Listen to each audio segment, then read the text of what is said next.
Hello, I'm Matthias Wievel, the Jepson Curator of 16th century Italian paintings at the National Gallery. It's a great pleasure to talk today about Baldassarre Peruzzi's Adoration of the Christ Child, which is an extraordinary picture that places us smack dab in the middle of the so-called High Renaissance in Rome, one of the formative periods in the development of Western art. Peruzzi was a multi-talented artist who is best known and worked most extensively as an architect, but always incorporated other art forms in his designs, in his thinking about architecture, and including painting. And he was a very accomplished painter as well. Very few easel paintings by him survive, and this is one of them, the only one in the UK.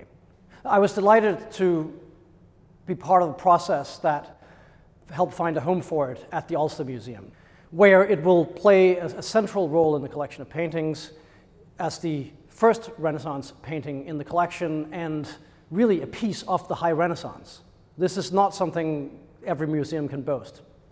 Peruzzi worked in Rome at the time when new plans were being drawn up for the Basilica of St. Peter's, helmed by Pope Julius II, who also famously commissioned the Sistine Chapel ceiling from Michelangelo and the so-called stanze or papal apartments by Raphael. So Peruzzi is really in the middle of this. He's friendly with Raphael, he's friendly with Michelangelo, and also with another great artist working at this time, one of the most advanced painters of the time, Sebastiano del Piombo. This painting fits into that whole network of artists and experimentation in the arts. You will notice that it's a nocturnal scene. It shows Joseph and Mary adoring the Christ child in moonlight. And the nocturne was becoming sort of a test for artists, like at their skill of painting. It's something that was known from Flemish painting of earlier generations, and indeed some Italians had been experimenting with it, but there was a newfound interest in it in Rome at this time. Everybody has to do a nocturne at this time, and Peruzzi does it in his own very quirky way. I mean, he's not primarily a painter, and he's not trying to compete with the likes of Michelangelo and Raphael, or even Sebastiano, I don't think. He doesn't seem to have been an artist possessed of a great ego. And Vasari later describes it, Vasari, the great biographer of the artists of this generation and previous generations, he describes Peruzzi as somewhat of a retreating personality. That's one of the reasons why he's not as recognized, perhaps, as some of his peers, despite his great contributions, especially to architecture.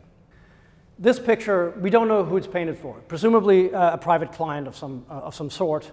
And what's striking about it is that it's so different from the artists that surround Peruzzi. Peruzzi was from Siena and brought a slightly quirky approach to description of character. If you look at the face of Joseph here, it sort of is this wizened old man with, you can see his sort of affection, but and the sense of old age. He's leaning, his hand is sort of against his cheek. There's a real character to this figure. And then we have the cheeky Christ child who catches his eye, looks up and catches the eyes of his parents. I think there's a sense of joy at being alive, at being present, and seeing the humor in the situation. I imagine Peruzzi was somebody who had a good sense of humor. There was less of a linear sense of construction, of space, of architecture. There was an interest in using those elements of a painting, the context, the backgrounds, expressively. And that's what you see here with this theater, the Roman theater in the background, the ruins of the Roman theater. Often when you see the Christ child, the birth of the child, the adoration, and so on, you will see a classical structure around or behind him. And it is based sort of loosely on the theater of Marcellus in Rome, which any architect would have taken a lot of time to study.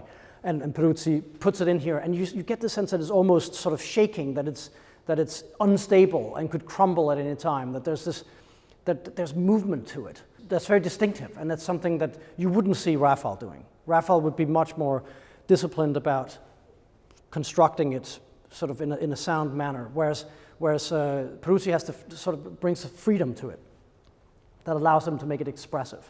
We have a view of a lake or a river, or even, I don't know whether it's an in-sea or something, with a city on the cliffside at the far end, and we have the moonlight reflecting in the water.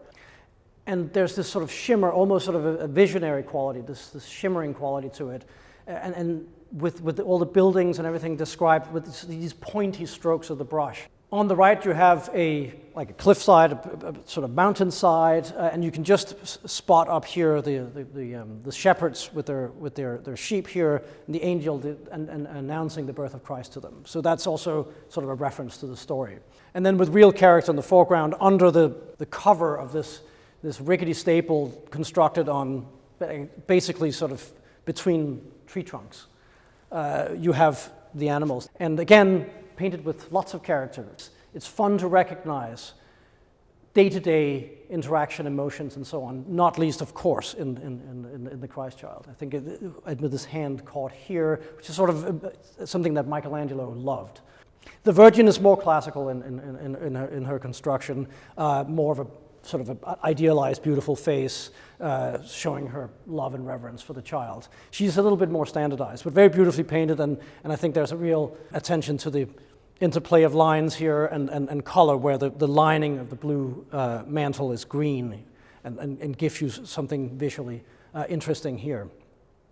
So Peruzzi's approach to the nocturne is quite sophisticated, and he tries to incorporate different effects of light, quite subtly. We have the moonlight catching the cumulus clouds in the sky. The darkness is receding. The moonlight is still there, but the darkness is receding. You see the dawn appearing on the edge here, but you still have the moonlight playing across the surface of the clouds. There's, of course, light, divine light, being emitted by the angel in the sky here, although I don't think we see much of that light being reflected elsewhere. It's mostly he's coming through this breach in the heavens to announce the birth of Christ to the shepherds. You will often have light actually falling on the shepherds, but I don't think you see that so much here. It is quite isolated in that sense. However, there's another important consideration here.